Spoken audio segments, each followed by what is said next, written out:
Selamat malam pemirsa Bali TV, saya Pradana Adiputra menjumpai Anda dalam Bali Post Talk pada kesempatan malam hari ini. Kami akan berbincang-bincang tentang topik langkah antisipatif penyebaran COVID-19 terhadap anak-anak. Dan nanti kita akan berbincang-bincang dengan Komite Koordinasi Pendidikan atau Komkordik Fakultas Kedokteran Universitas Udayana Rumah Sakit Sanglah, Ibu Dr. Diah Kanyawati SPAK.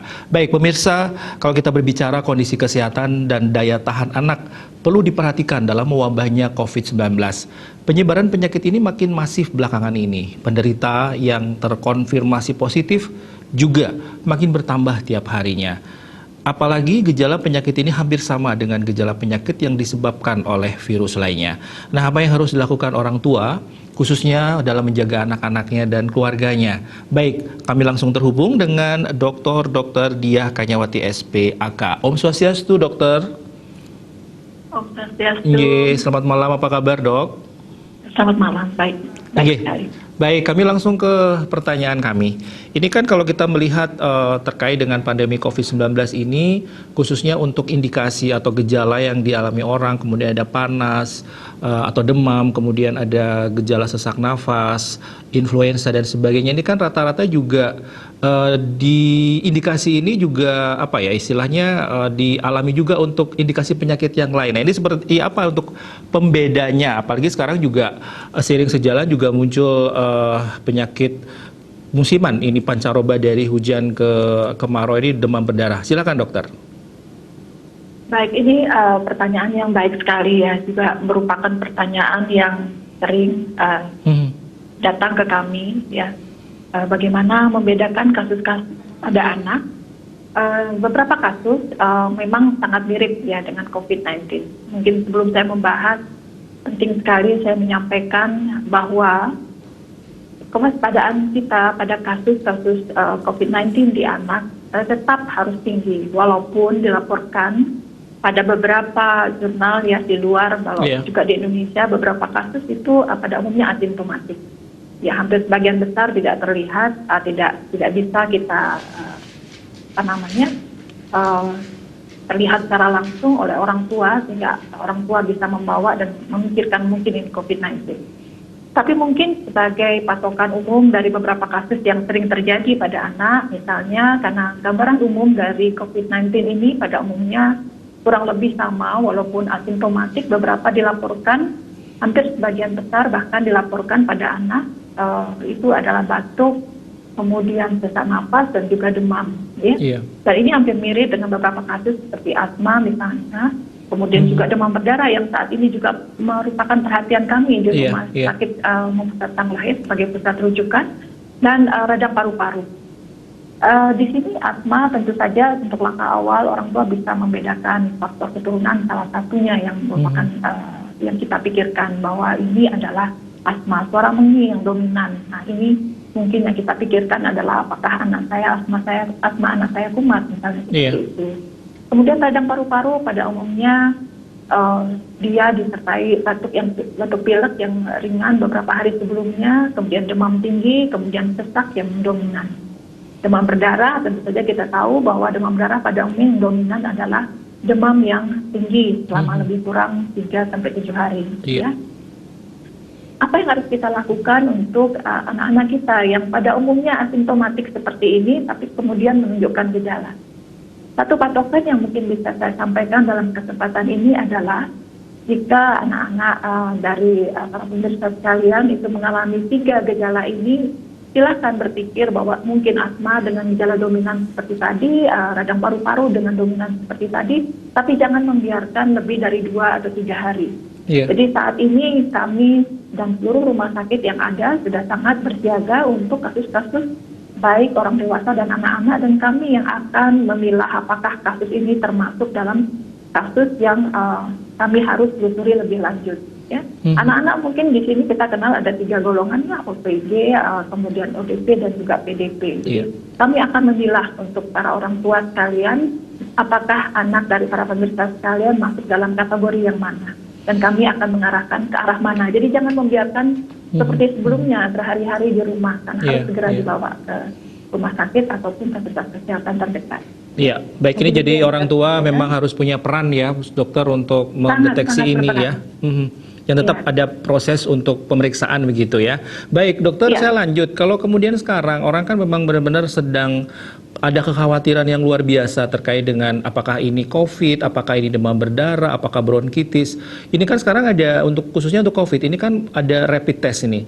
Ini pentingkah melakukan rapid test untuk mendeteksi COVID ini terhadap anak-anak, dok? Ya, mungkin saya hanya di sini ingin menyampaikan terlebih dahulu bahwa seperti yang saya sampaikan tadi, training awal untuk melakukan rapid test ini sangat diperlukan. Mungkin penanda yang penting di sini adalah karena kita sekarang dan pasar adalah transmisi lokal ya. Beberapa daerah kabupaten juga sudah dilaporkan sebagai wilayah yang termasuk transmisi lokal. Jadi kalau misalnya anak-anak kita memiliki gejala batuk, kemudian pilek, disertai demam, nah ini mungkin sudah masuk dalam ODP ataupun mungkin PDP. Jadi di sini kemungkinan untuk melakukan rapid test ini yang akan kami lakukan untuk anak-anak dari permisa sekalian ya. Kenapa rapid test ini sebaiknya memang harus diseleksi dengan baik? Karena nantinya yang melakukan rapid test ini seharusnya dengan teknik yang benar, yang memang sudah resmi dilakukan oleh pusat kesehatan yang ditunjuk, sehingga hasilnya nanti kami bisa ketahui dan menunjukkan hasil di mana itu merupakan hal yang merupakan rujukan kami, apakah nantinya pasien cukup kalau dia misalnya ODP, rapid testnya negatif, apakah cukup isolasi mandiri di rumah, atau misalnya kalau dia misalnya menderita demam disertai batuk, pilek, dan sesak, rapid testnya kemungkinan positif mungkin, karena akan langsung lanjutkan dengan prosedur swab atau PCR nantinya. Iya. Nah, untuk melakukan prosedur itu, rumah sakit yang ditunjuk sudah memiliki fasilitas-fasilitas yang memadai yang terkait dengan bagaimana memperlakukan pasien-pasien yang kami harus lakukan PCR atau swab tersebut. Nah, Iya. itu yang mungkin Baik. kita harus waspadai ya. Iya, dokter, ini kita sih mudah-mudahan nggak akan terjadi ya. Tapi kan untuk kembali lagi berbicara anak-anak, ketika seorang anak sudah terdeteksi positif COVID-19, ini tadi dengan hasil rapid test, ini ketika dia sembuh, apakah akan menimbulkan istilahnya apa ya, gejala lain, artinya gejala sisa seperti mungkin ada kelainan pada paru-paru dan jantung. Ini seperti apa, dok? Baik. Informasi mengenai ini, saya masih berpegang pada informasi yang saya dapat dari penelitian di luar, di China, di Amerika, ya, di Indonesia mungkin belum, tapi akan berkembang terus. Untuk anak yang terkonfirm mengalami COVID-19, pada umumnya tidak berat, simptomatik tadi saya katakan, dan yang memang harus dirawat pada umumnya sekitar 1-2%. Dan yang berat nantinya adalah sekitar 0,1% ya, yang laporan terbaru yang saya baca. Artinya apa? Anak-anak yang mungkin dari swab-nya atau PCR-nya itu sudah terkonfirm untuk COVID-19, pada umumnya memang mereka sembuh sempurna, ya. Kecuali pada anak tersebut memiliki radang paru-paru yang berat sebagai komorbid. Nah, ini tentu penyembuhannya akan berbeda, ya. Itu yang pertama. Yang kedua, jika nantinya anak tersebut mengalami penyakit COVID-19 ini, kemudian masuk ke ICU, kemudian juga dirawat sebagai kasus yang berat, tentu perubahan-perubahan yang terjadi di paru akan mengikuti tingkat beratnya penyakit. Nah, pada kasus seperti inilah yang mungkin nantinya jika mengalami penyembuhan, akan terjadi perubahan struktur daripada paru yang sangat berbeda nantinya dibandingkan saat anak masih sehat. Demikian yang mungkin saya bisa sampaikan. Iya, Namun baik. demikian kita harus tetap waspada. Ya, memang Apapun karena bentuknya, seringan apapun kita tetap harus waspada. ya, karena memang kondisi anak-anak dengan imunitas yang masih kurang mumpuni ya, dokter ya. Baik, ke selanjutnya, dok. Ini kan saat ini perkembangannya ada orang tanpa gejala atau gangguan. Nah, sekarang ini perkembangan atau pandemi COVID-19 ini disebabkan karena ada transmisi lokal. Nah, ini seperti beberapa daerah di Bali ini kan sudah mulai ada deteksi seperti itu. Nah, ini apa yang harus dilakukan oleh orang tua ini, khususnya yang artinya mereka bagaimana bersikap agar anak-anaknya aman tidak terinfeksi COVID, dok? Baik, terima kasih. Jadi ini juga merupakan satu hal yang memang kita harus perhatikan ya. Saya sempat melihat keliling ya di perjalanan saat ke rumah sakit, kemudian di sore hari saya melihat anak-anak dilepaskan begitu saja untuk bermain oleh orang tuanya, bermain sepeda oleh orang tuanya. Mungkin dianggap bahwa kasihan ya, anaknya harus isolasi mandiri di rumah saja, mungkin bosan dan sebagainya. Nah, kita tadi berbicara mengenai bahwa sebagian besar anak-anak ini adalah asimptomatik, bagian besar. Tapi jangan lupa bahwa mereka bukannya tidak terinfeksi. Artinya anak-anak sangat mungkin menjadi karier dari orang-orang di sekitarnya. Nah, alasan yang utama kita menggunakan masker di luar rumah sebenarnya oleh karena kita tidak tahu ada orang tanpa gejala, siapa yang terjangkit COVID-19, siapa yang tidak. Nah, anak-anak kita, sekalipun dia ada di luar rumah, yang mungkin saya bisa sarankan tetap jalankan. Berikan masker kepada mereka, jaga jarak, kemudian social distancing itu sangat perlu ya. Yang sering saya lihat mereka bergerombol, bermain bersama-sama. Seperti layaknya kita tidak sedang pandemi seperti ini. Dan ini sebenarnya sangat berbahaya ya. Mereka akan pulang, tentu saja tanpa gejala, tapi pada akhirnya barangkali dalam proses seperti itu di mana social distancing ini tidak dipatuhi, malah mereka yang akan membawa penyakit itu ke dalam rumah. Nah, ini yang mungkin perlu menjadi concern kita ya, itu yang pertama saat mereka keluar rumah. Tapi tentunya tadi sudah saya sampaikan, jika dengan gejala sudah saya sampaikan apa yang harus kita lakukan. Dan untuk anak-anak ini juga, itu tadi di luar rumah ya, di dalam rumah itu tidak kalah pentingnya.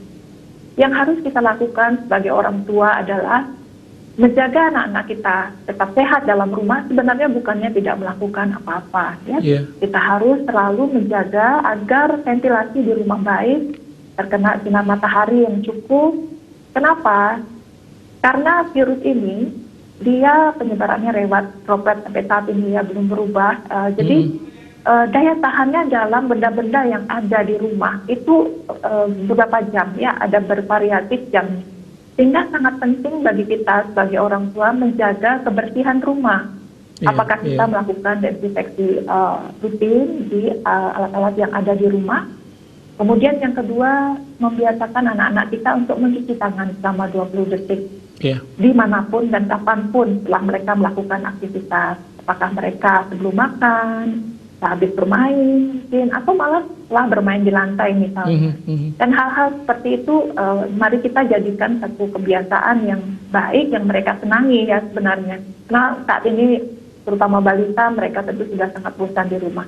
Permainan-permainan yang kita bisa buat untuk mereka akan membuat mereka melakukan ini dengan sangat senang ya. Saya perhatikan juga pasien anak-anak kami, sekarang saya lihat mereka menyukai kegiatan cuci tangan ini, tapi tentu kita berikan kegiatan cuci tangan itu cuci tangan yang benar ya. Itu tadi dalam air mengalir, sabun selama 20 detik. Kemudian yang terakhir juga adalah sebenarnya menjaga keluarga kita tetap sehat bersama anak-anak.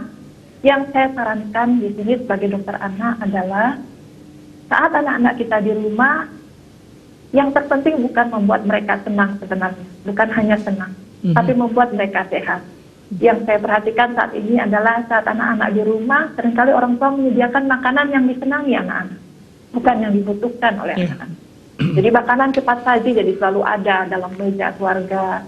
Ya, hal-hal yang terkait dengan makanan-makanan yang disukai itu agar anak-anak tidak bosan, orang tua sering sekali menyediakan itu. Jangan lupa bahwa memang berbagai makanan sehat itu sebenarnya sangat penting untuk keluarga kita, bukan untuk menyembuhkan COVID, tapi agar imunitas dari keluarga, terutama anak-anak kita, bisa terjaga dengan baik. Ya. Menyediakan makanan sehat menjadi satu hal juga yang harus kita perhatikan. Baik, dokter. Ya, ini mungkin terakhir, walaupun tadi sudah dokter sampaikan panjang lebar, ini terkait kekhawatiran orang tua yang kadang berlebihan, tapi kadang juga ada orang tua yang cuek begitu. Ini kira-kira apa yang masih harus di-stressing ini, khususnya himbauan kepada orang tua untuk memperlakukan anak-anaknya supaya mereka juga tidak terlalu terkungkung di rumah, tapi itu juga bermain dengan sehat, dengan tadi yang dokter sampaikan. Silakan dok, singkat saja. Baik, yang terakhir mungkin ya, jadi sering sekali saya sampaikan kepada orang tua, hikmah dari COVID-19, bencana COVID-19 pandemi ini adalah bagaimana kita menjadi keluarga yang utuh kembali sebenarnya. Ya, mungkin itu kata yang ajaib yang bisa diterima oleh banyak pihak ya. Pekerjaan mungkin banyak yang kehilangan pekerjaan dan sebagainya. Tapi inilah kesempatan sebuah keluarga untuk utuh kembali. Jadi jangan sampai orang tua yang bekerja dari rumah justru jauh dari rumah karena tetap di belakang laptop misalnya atau di belakang apa pekerjaannya. Justru di sini berinteraksi sebanyak mungkin dengan anak-anak kita, bermain bersama mereka, mendampingi mereka, mengajarkan hal-hal yang benar terkait pencegahan terhadap COVID ini dalam media bermain misalnya pada anak-anak itu sangat membantu. Anak-anak tidak bisa sebenarnya hanya diberitahu, mereka harus diberikan contoh. Nah, orang tua yang sibuk di belakang meja karena work from home misalnya, sebenarnya bisa dikurangi sedikit saat-saat istirahat misalnya. Dampingilah anak-anak kita, berikan edukasi yang cukup, selain makanan yang saya sebutkan, buat permainan-permainan yang baik untuk mereka bersama. Anak-anak senang, endorfinnya akan naik, mereka akan lebih baik dan lebih sehat dalam menghadapi infeksi virus COVID-19. Iya, baik dokter, luar biasa sekali informasinya dan juga sharing tentang COVID-19 ini khususnya terhadap anak-anak. Baik, dokter, terima kasih atas waktunya, luar biasa sekali. Ini juga menjadi arahan juga bagi para orang tua terhadap perlakuan terhadap anak-anak selama pandemi COVID-19. Baik, demikianlah pemirsa Bali Post Talk pada kesempatan malam hari ini perbincangan kami bersama Dr. Diah Kanyawati SPAK terkait langkah antisipatif penyebaran COVID-19 terhadap anak-anak. Terima kasih atas perhatian Anda, sampai jumpa. Om Santi Santi Santi Om.